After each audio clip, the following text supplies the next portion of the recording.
Այսօրվա վարչապետը եկավ իշխանության, Թուրքը Գորիսից մի քանի 100 կիլոմետրի վրա էր հեռավորությունը։ Արդեն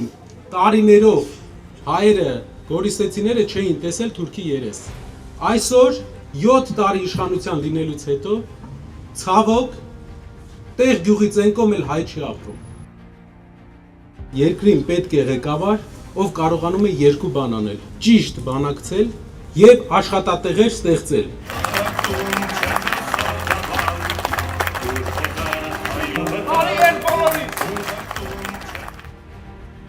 Ապրուստի միջոց չկա, ապրելի միջոց։ Իսկ հովի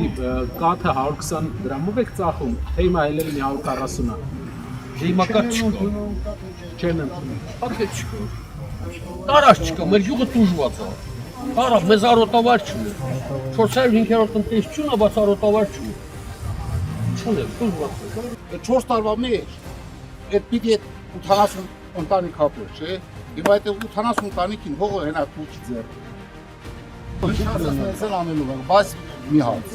Ես գյուղացուց անպայման ընտիր նայում ես։ Աստված Հաշի։